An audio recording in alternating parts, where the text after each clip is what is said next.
been a fun series. I've been excited by this series. And this series, if you've been with us for the last 2 weeks, you know that this series was kind of inspired by a quote that I've heard for years. I've heard it in a few different spaces. I worked with somebody one time who used this quote very often. They would say it, and if you've been around a little bit, it's kind of like this very inspiring quote, this kind of quote that like gets you amped up and ready for the next day. You want to put it on your mirror to kind of get you excited for what's ahead. If you've been here with us the last 2 weeks, help me out with this quote. The quote is simply this: we're all one decision away from what? Stupid. That's right. We're all just one decision away from stupid. In fact, you know people in your own life. People who had what seemed like the best life, right? They had built a great life. They had everything that you thought that they wanted and everything that you thought you might want for yourself. They had a great family. They had a great career. They had great aspirations, but they also had, great stuff. They had a great car. They had a great house. They had all kinds of things that you would look at and go, man, that is a great life. And they lived a great life for quite a while, and then they made one decision. One decision that was out of alignment from the other decisions that they had made so far. And in that one decision, they lost so much of the things that they had held close to them. And we're recognizing this series. Hey, all of us, if we're honest, are just one decision away from losing the things that we love as well, from doing things that we would regret for the rest of our life, and for doing things that we might even feel shame or disappointment in for the rest of our life, things that we can't even reverse, no matter how hard we might try to for the rest of our life. Now, at the heart of this series, I'll just tell you, for the last 2 weeks we've been talking about this. And at the heart of this series, there's this word or this principle that we actually haven't used in our teachings yet in this series, but it's actually the underlying piece and principle and foundation of this topic. And at the heart of this series for the last 2 weeks is this idea of wisdom, right? Everything that we've been talking about is this idea of wisdom. The idea that there's a way of living, right? A set of principles to kind of align your life to that will actually guide you and guard you in life's hardest moments, right? This idea that, hey, like we want to aspire for good judgment, for sound decision-making, right? We're going to hold on to the principles that might actually protect us when life gets hard or when we have difficult or trying decisions to make. Now, here's the thing about wisdom that I think makes wisdom a little bit complicated. And you know this because you've seen it. Everyone you know believes that they're wise, right? Everyone you know believes they're wise, right? Like there's no one, I haven't met anyone who walks around and goes, yeah, I'm just not that wise. Yeah, I'm just pretty foolish.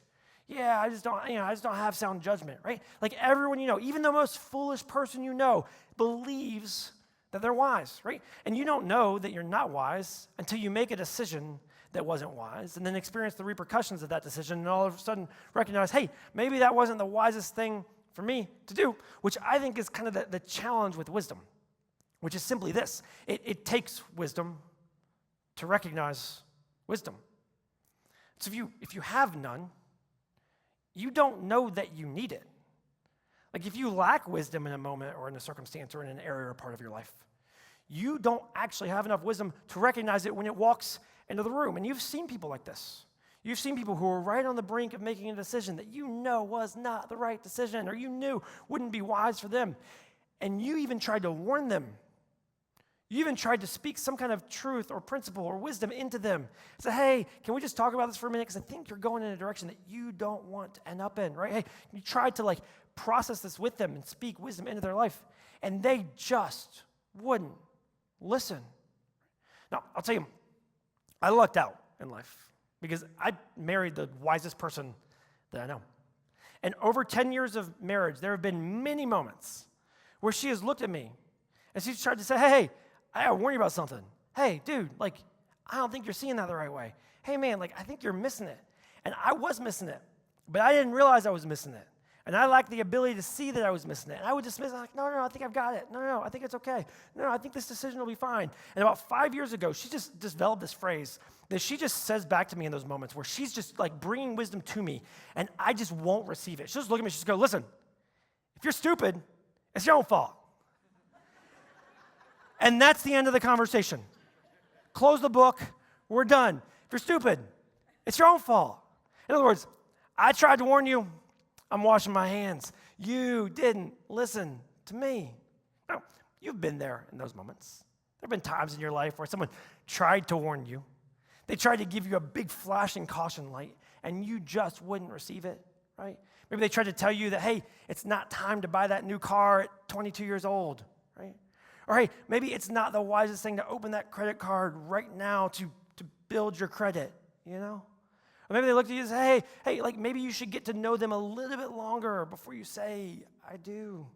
Or hey, maybe you should not stay lingering in that relationship quite so long, right? And you tried to warn them, and they tried to warn you. And there have been moments, though, where you just kept going. And everyone around you might have been flashing the lights, but you didn't have the wisdom in that moment to recognize what they were trying to save you from and point you towards. And so, if we're going to be people who truly stupid-proof our lives, we've got to find a way to be hungry for wisdom. We've got to be the kind of people who constantly desire wisdom, even when we don't think or know that we need it. We've got to stay hungry for wisdom. Now, the most common driver for wisdom, I'll tell you, the most common driver for wisdom that I see in people's lives, including my own, the most common driver for wisdom is pain, right?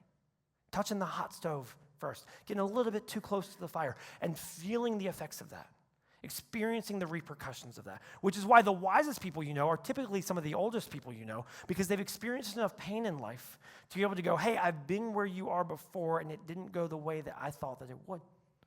The most common driver for us is pain. But there's actually a more effective driver towards wisdom.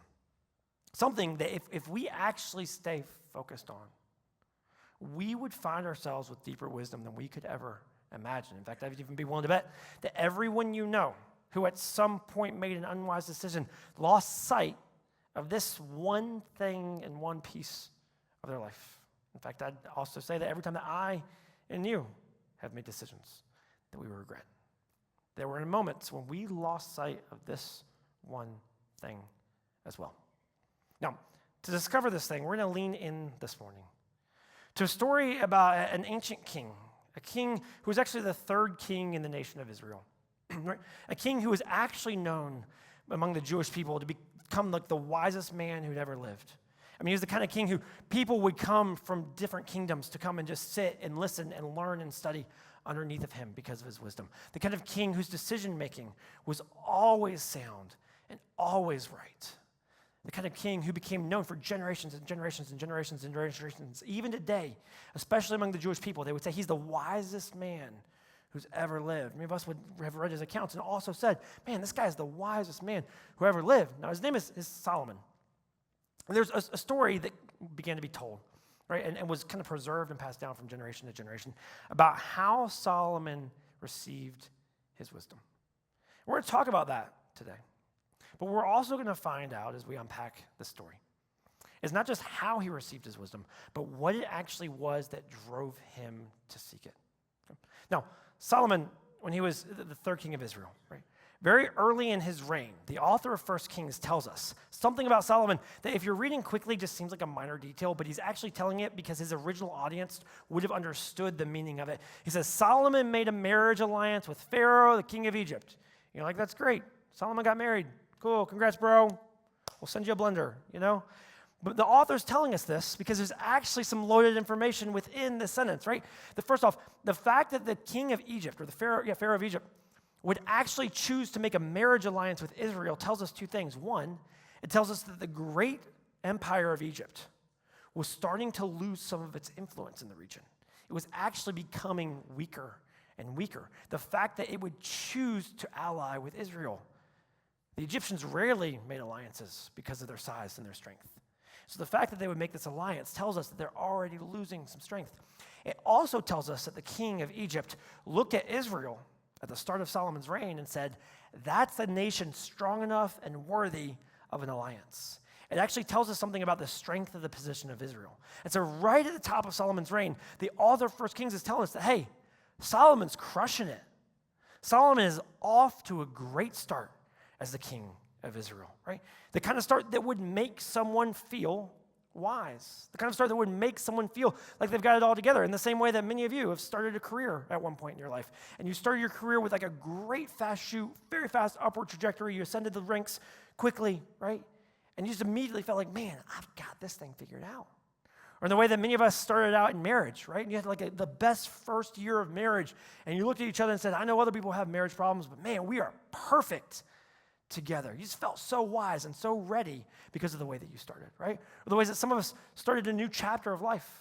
We got off to a great start running so quickly and felt like, man, I've got enough for this chapter and I've got enough for the rest of the chapter. I've got this figured out. That's the kind of start that Solomon has to his kingdom. But Solomon doesn't get ahead of himself in this. In fact, the author of 1 Kings tells us that Solomon, very early, just after this, he tells us that Solomon, the king, went to Gibeon to sacrifice there, for that was a great high place. Solomon used to offer 1,000 burnt offerings on that altar. Now let's talk about this for a second. He goes to Gibeon, which is a high place. Now, a high place at the time pre-exists the temple. The Jewish people had not yet built a temple in Jerusalem to offer their sacrifices. And so they had various high places throughout Israel. They were high, usually on the top of a high hill or a mountain. They were kind of these open air, almost like sanctuaries or tabernacles, spaces that they could come and offer sacrifices to God.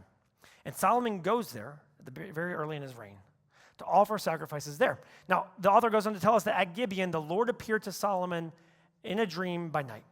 Now, a couple things we have to think about here. First off, Solomon obviously is sleeping in Gibeon for the Lord to appear to him in a dream.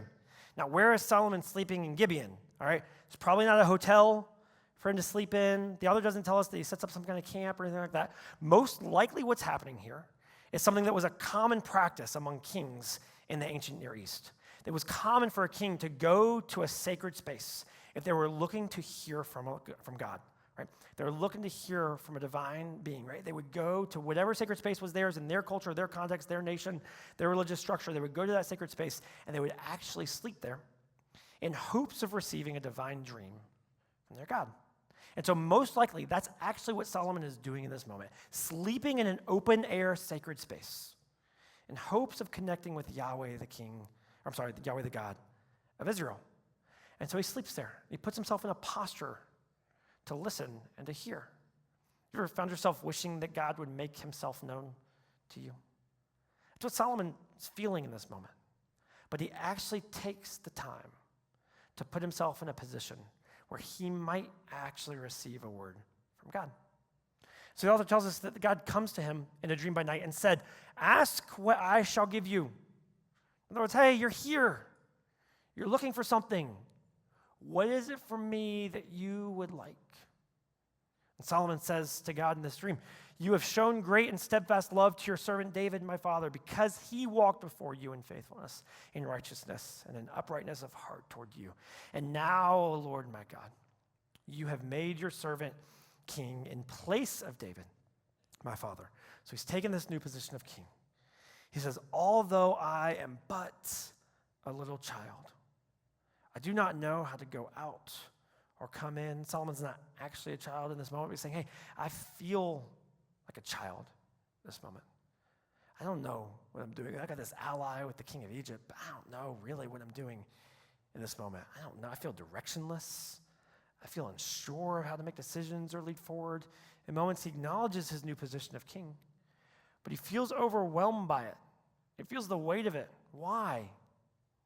He goes on to say, "Your servant is in the midst of your people whom you have chosen, a great people, too many to be numbered or counted for multitude." Now here in this moment, he's saying, hey, you've chosen these people. They're a great people, too many to be numbered, which is actually alluding back 1,000 years prior to the moment when God called Abraham out to start a new people. And God called Abraham and promised him that he would make Abraham a single man, a great nation, too numerous to count.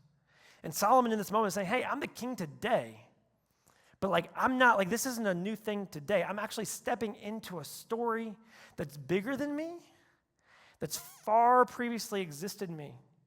And now I'm picking up the weight of this thing. So this is bigger than me. This is bigger than just my life or my time span.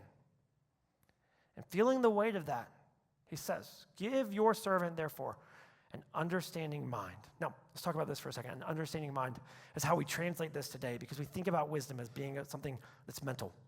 But the actual Hebrew, most literally translated, would have said, "Give your servant a listening heart."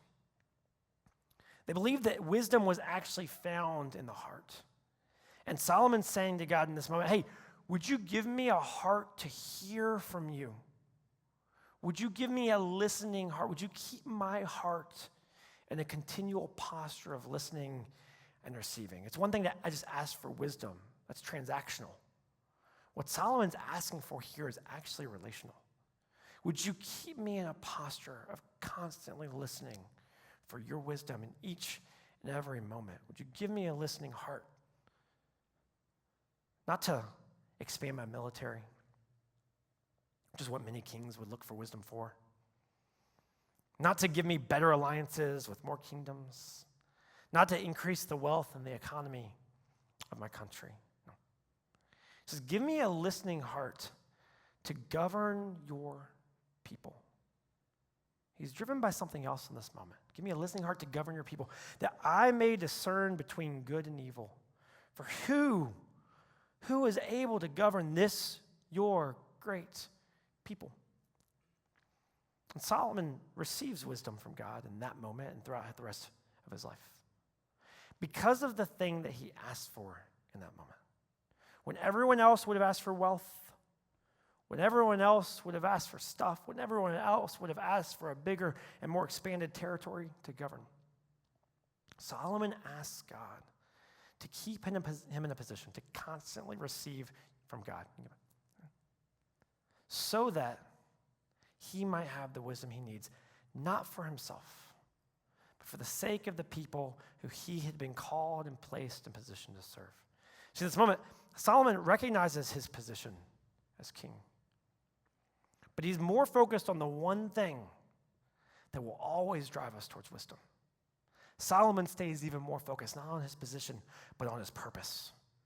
You know, it's entirely possible to be fully aware of your position and lose sight of your purpose. It's so easy to remember that you're dad and actually lose the purpose of being dad. It's so easy to remember that you're a business owner and actually lose sight of the purpose of that business. It's so easy to hold the position of spouse, but forget the purpose that you walked into that marriage with in the first place. And Solomon in this moment said, hey, I know my position, but I'm holding tight and fast to my purpose. I recognize my position of king, but my real purpose is the people who are under my care. And in doing so, Solomon actually modeled a principle to us. I think if we leaned into would keep us hungry for wisdom when we don't know we need it, or keep us looking for it even when we're not sure where we would apply it. A principle that would guard you and guide me and guide me for the rest of our lives. It's simply this: your purpose, not your position, your purpose will drive you to seek wisdom beyond you. And we're getting close to winter in Minnesota. This is going to be my first real snowy winter in Minnesota. Last winter didn't count. But I've been told, yeah, you know that. You were here. I've been told, though, that one of the things about driving in the snow, right, when it comes to the winter, is that, like, the heavier your car, the safer you are, right? Like, the heavier your car is, the better traction you're going to get. So me with my 2004 Malibu was a little bit nervous, you know. Some of you are like, load it down with sandbags, man. Get some weight in that thing, you know. Because the heavier that it is, the more traction that you get and the more straighter that it goes. Now, here's the thing. I don't think that's just true of cars. So often in life, we feel the weight of our position and we feel the weight of our purpose. And we do everything that we can to lighten the load on our life. We do everything we can to ignore it because it feels like it might be too much for us, or we're afraid that we can't actually live up to that purpose. But the weight of that purpose is actually the thing that gives you traction in life. The weight of that purpose is actually the thing that keeps you straight in the most dangerous of moments. The weight of your purpose is the thing that actually keeps you out of the ditch. In fact, many of the people that you've watched ruin their lives in a moment did so in a season where they actually sought to relieve themselves of the purpose that they carried. They were focused on their position, but they lost sight of their purpose. But your purpose is the thing that actually drives you in those moments, to pursue and stay hungry for wisdom beyond you. No. So this, if you're ever wondering what your purpose is behind your position, if you're going like, hey, like I sit in this role or I carry this title or somebody calls me this, but I don't know what my focus is in this moment. Let me just tell you this, right? Like, the purpose of your position is always a someone, not a something, right? The purpose of your position is always someone around you, not something that you do or something that you pursue. It's so easy to get focused on something as a parent.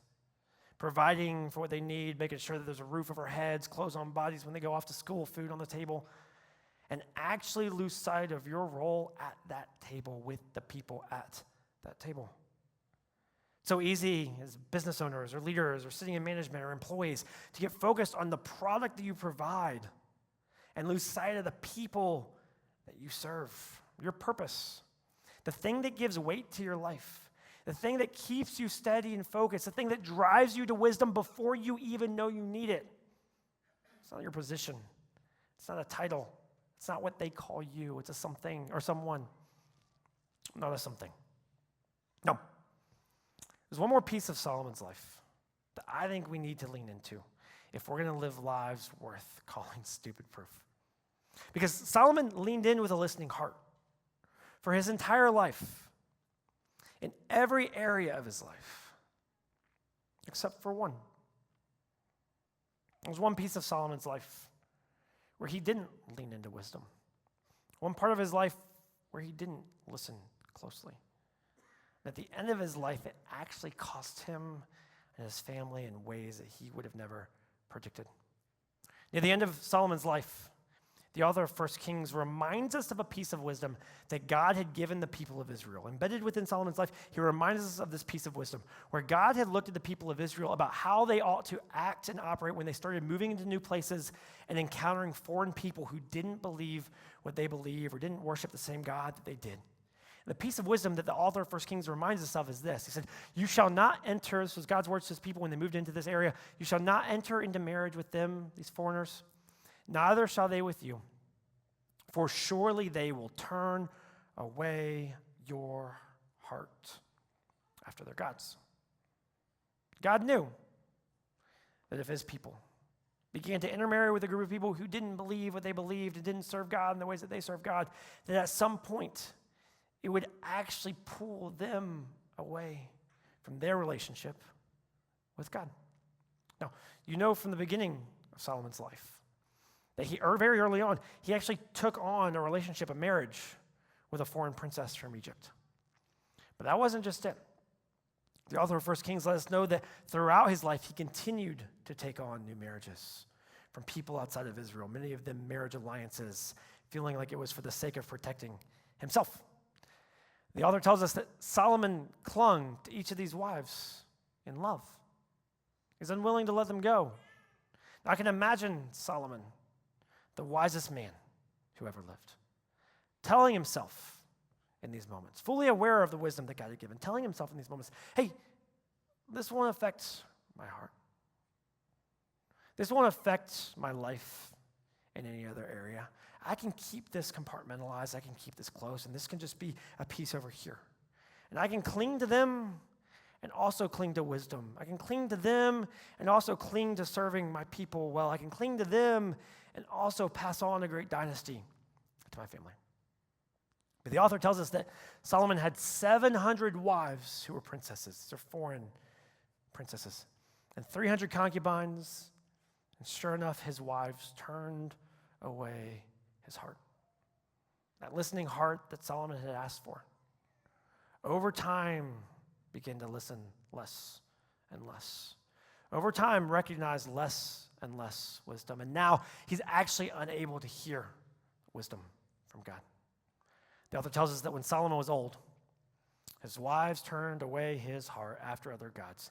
And his heart was not wholly true to the Lord his God, as was the heart of his father, David. There's a piece of his heart that's separated from the wisdom that he had been given.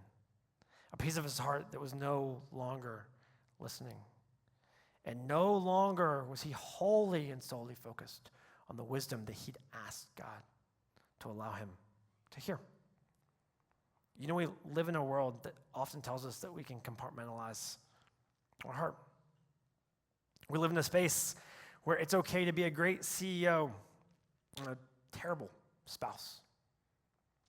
Or we live in a space that says, hey, you can cheat at work and it won't affect you at home. We live in a space where we say, hey, you can achieve in one area of life and ignore wisdom in another area of life, and those two things will never intersect. But there's only one problem with that. Your heart goes with you into each and every one of those spaces. And when you allow your heart to drift away from wisdom in one space, as much as you think you can keep it compartmentalized and refined to that space, that heart goes with you into every space you walk into. And over time, you'll find that your inability to hear wisdom here becomes an inability to hear wisdom in every area of your life. So as we wrap up this series today, I just want to ask you this. Is there anything in your life that you're pretending won't cost you your purpose? Is there anything you're telling yourself, hey, this piece is okay. This won't hold me back. This part won't limit me. Is anything you're pretending won't cost you your purpose? For those of us who consider ourselves followers of Jesus, I'll tell you this, you know this. Many of us made that decision, and when we made that decision, we recognized that part of becoming a follower of Jesus, in fact, the main part of becoming a follower of Jesus, was choosing to submit our lives fully and wholly to the way and the wisdom of Jesus. Choosing to submit our lives to a higher level of wisdom. Choosing to submit our lives to something greater and beyond us. Not just pieces of our lives, but all of our lives. So as we wrap up this series, Stupid Proof, I can't think of a better way to wrap up this series than to celebrate baptism today.